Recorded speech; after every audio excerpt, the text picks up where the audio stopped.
In this video, we will show you how to replace your front steering knuckle on this Honda Civic. This will be located as part of your steering and suspension directly behind your wheel. Let's get into it. Okay friends, let's get started on our job. The first thing you're going to want to do is safely raise and support the front of the vehicle with the suspension hanging. Once you've done that, continue on to removing all 5 of your 19mm lug nuts, the hubcap assuming you have one, and then the wheel.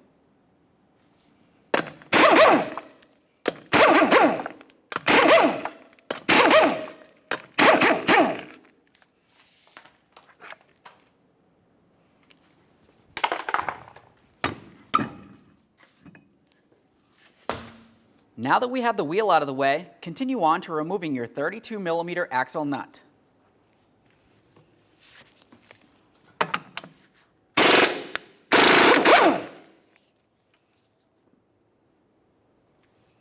Next, continue on with a hammer and punch. We'll come right in the center of the axle to break it free from the wheel bearing. Once you have movement in this area, you can continue. Now that we have the axle broken free, let's continue on to pushing back our caliper piston. To do this, we'll be using a small pry bar. Carefully get in between this area of the caliper and pry up against the rotor itself. Once you have a little bit of movement from this area, we'll be making our way to the back side. You're going to be looking for 2 17mm headed mounting bolts that hold the bracket to the knuckle. You'll find that you have one of the 17mm bolts up nice and high, and the other one's located directly below it.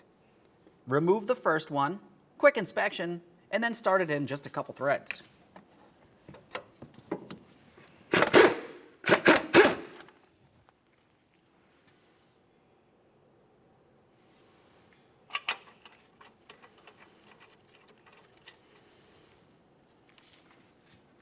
Now we can remove the second bolt, and we do not have to worry about the caliper falling off and potentially hurting us.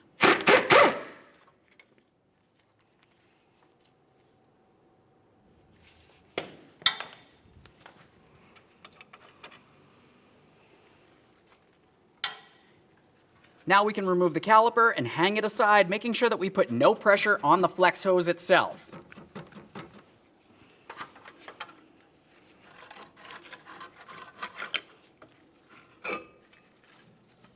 There we are.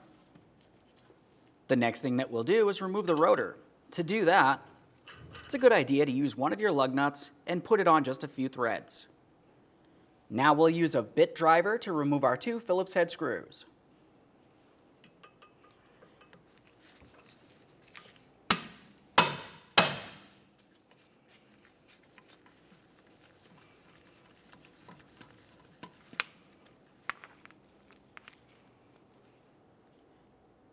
Give these screws a quick inspection. You will be reusing them.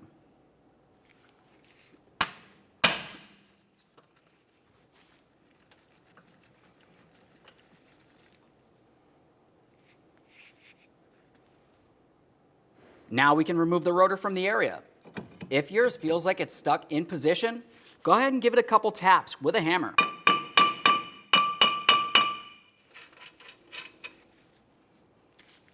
Remove the rotor.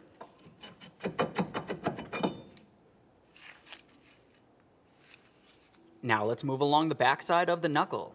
We're looking for where the outer tie rod end connects to the knuckle. Commonly, you're going to find that you have a locking cotter pin in this area. Let's remove that and then remove our 19mm nut. It's a good idea to have a replacement for this cotter pin. Generally, they are not reusable.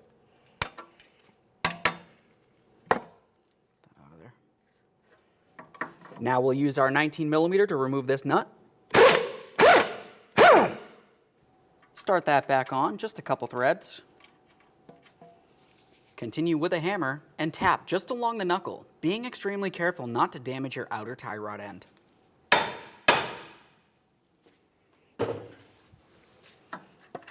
With that broken free, we can remove the nut and the outer tie rod end from the knuckle. Move along to finding your ABS sensor wire. We're going to follow that all the way down to where it connects into the steering knuckle. Remove the 10mm headed bolt and then the sensor.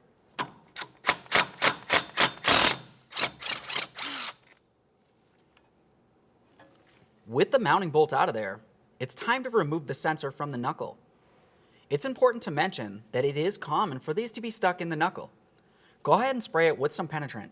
Let the penetrant do its job. Continue on with a hammer and a punch of some sort. I'm just going to use this small pry bar. I'll start tapping one direction and then make my way to the other direction, essentially rocking this sensor back and forth until the penetrant makes its way in. Then we can remove the sensor from the knuckle. Now this is exactly what commonly happens. Even though you try as hard as you can to get the ABS sensor out without breaking it, it's extremely common for it to break in the knuckle. If it feels as though it's broken in any way, you have to replace the sensor. Now with that said, I'll just get the rest of this out of here. Now once you have the sensor out of there, you want to make sure you give it a quick inspection. Make sure you don't see any cracks on the plastic or visible damage. Ours is broken, so I will be replacing it. Otherwise, go ahead and set it aside. Now let's move underneath the control arm. We're going to start removing the ball joint from the control arm. Yeah, if you were to look up along this area, you can tell that the ball joint is attached to the knuckle with a nut up here. But it's hard to gain access in this area. So we'll be removing the ball joint from the knuckle on the bench once we have the whole knuckle out of position. Underneath this area, you're going to find that you have two 17mm nuts and one 17mm mounting bolt. Let's start by removing the mounting bolt.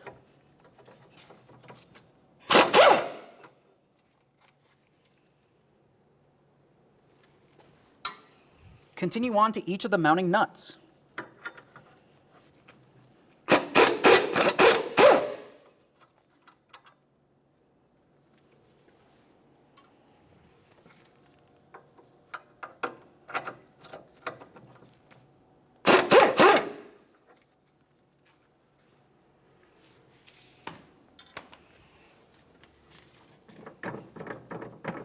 At this point, this is completely separated. Let's make our way to where the lower aspect of the strut meets the top of the knuckle.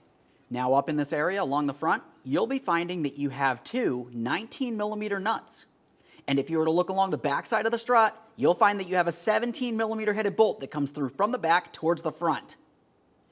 Let's use a wrench to hold the bolt head and a 19mm socket to remove the mounting nut.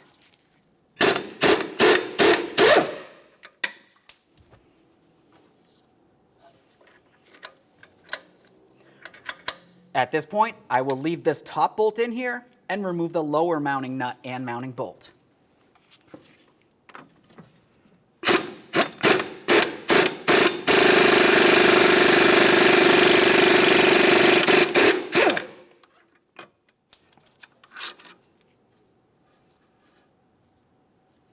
Now at this point, we're going to remove our final mounting bolt up along here. Once we've done that, we'll be taking hold of this, giving it a wiggle, and separating the knuckle from the strut. While doing that, we're also going to be removing the knuckle from the axle, being extremely careful not to damage the axle or the boots.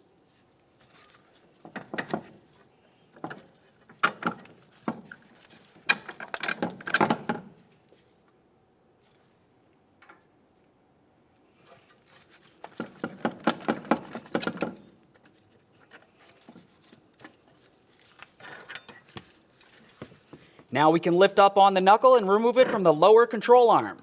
Let's get this over to the bench so we can finish removing that lower ball joint. Now over on the bench, we can continue on with removing our ball joint. On this, you're going to find that you have a locking pin. We'll just use some cutters to carefully grab onto this. We don't necessarily want to damage it unless, of course, you have a brand new one.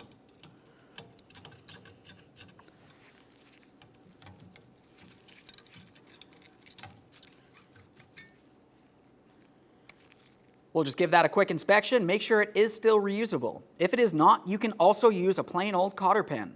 Now that we have that out of there, I used a little bit of penetrant on the mounting nut. Use a 19mm to remove this nut.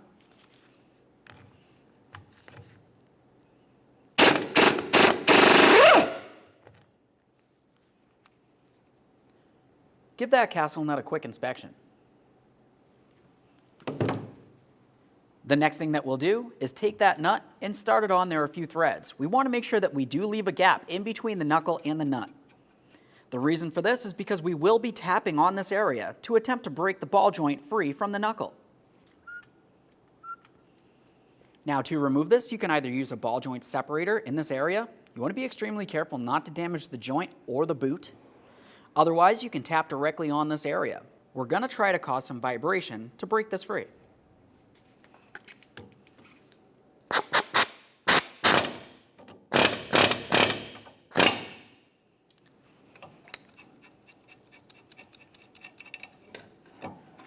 Remove the ball joint and the nut. All right, and there it is, friends. All right, let's get ready to install our brand new knuckle assembly. While we are still at the bench, I'm going to put this in the vise. Let's continue on with installing our lower ball joint to the knuckle.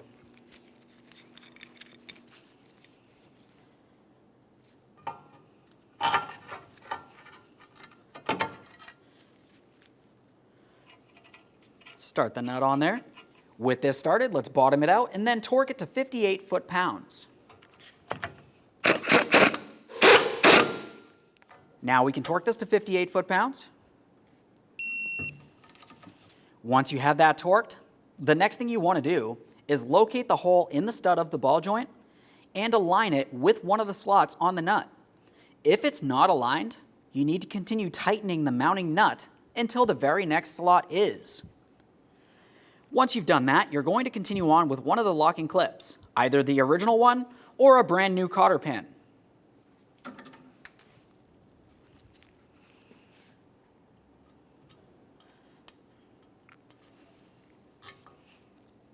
Double check to make sure it's completely secure. If you're using a locking cotter pin, you want to make sure you pin it over in some way so it cannot loosen up on you while you're driving down the road. Now over at the vehicle, let's use some copper anti-seize and coat the splined area of the axle.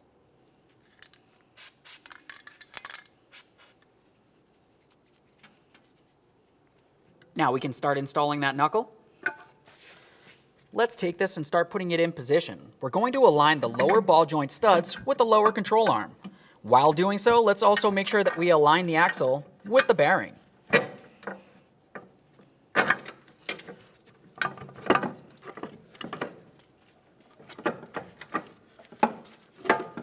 Now we'll continue on with aligning the knuckle with the lower aspect of our front strut.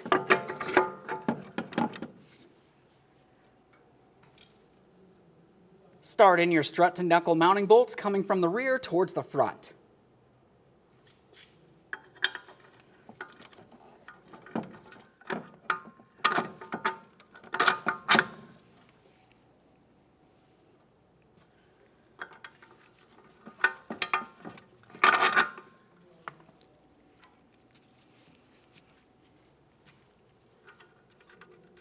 Continue on with your mounting nuts.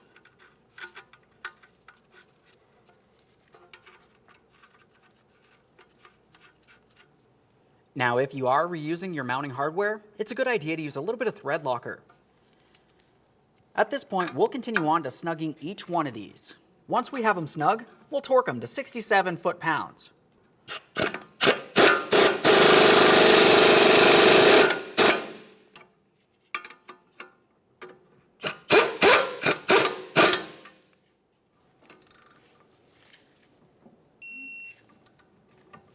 Now let's make our way to where the ball joint connects to the lower control arm.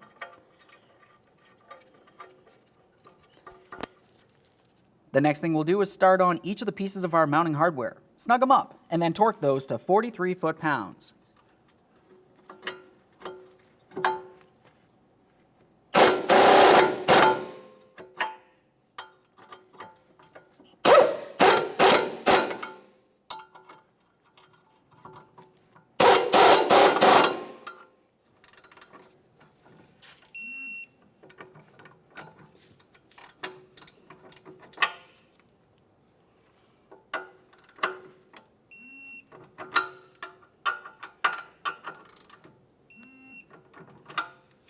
The next thing that you will want to do is make sure you clean the mating surface of your brake rotor. As you can tell, our brake rotor isn't in the best condition. I will be replacing this in a future video. But for you, go ahead and sand this down and make sure that there's no rust or debris. You can use a wire brush for this if you had to.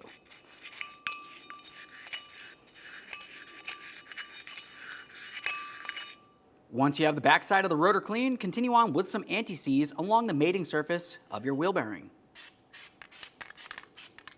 Now we can install the rotor. Before you do so, you want to make sure that you have your mounting holes properly aligned.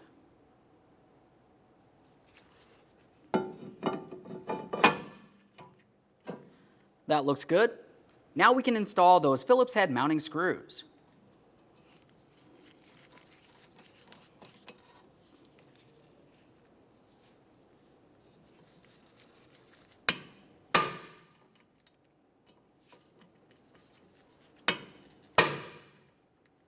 Now it's time to move along to reinstalling our brake caliper. While you do so, make sure that that flex hose is not twisted in any way. Get the caliper in place, start in each of your mounting bolts, and then torque them to 80 foot-pounds.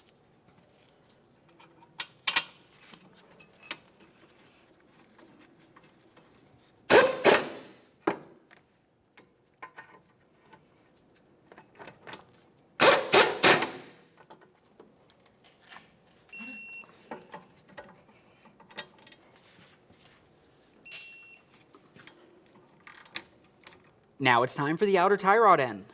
Let's slide that into the knuckle. Install your mounting nut. Now that we have that started on, snug it up, torque it to 40 foot-pounds. When tightening this, you might happen to find that the tie rod stud will spin on you. If that's the case, we'll use a pry bar, come underneath the tie rod, up against the control arm, apply some pressure, holding it in the proper position.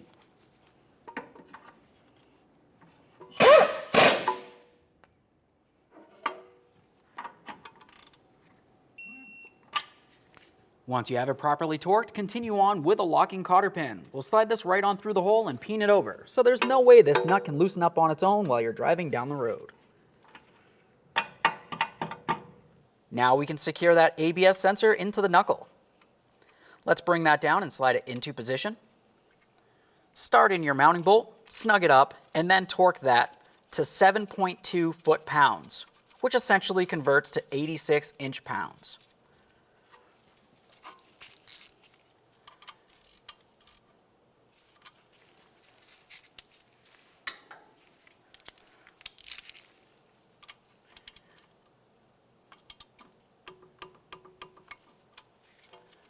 Double check to make sure everything's secured and it's not tangled or stuck on anything. Now we can install our axle nut. You'll notice that I used a thin amount of motor oil. We'll just put this right on here and make sure we bottom it out by hand so we do not damage the bearing using an impact tool. Now that we have this snug, we're going to torque it to 134 foot-pounds. What you'll find when you go to torque this is it's going to want to spin on you. Now, since that's the case, you can just use a bar coming across your lug studs, holding this in the proper position.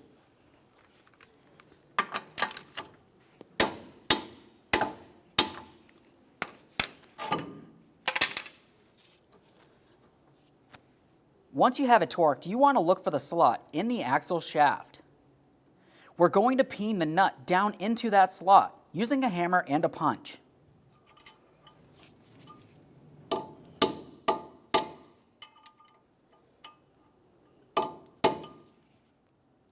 Make sure that's completely peened down into that slot so this nut cannot loosen up. Now we can install our wheel.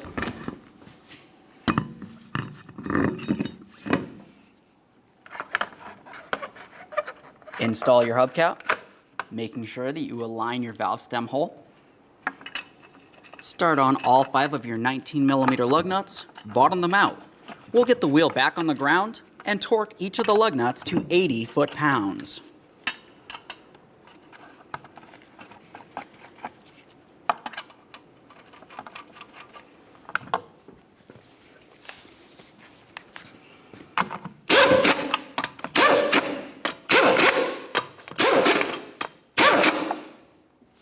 Now with the wheel safely on the ground, we'll torque these in a crisscross manner.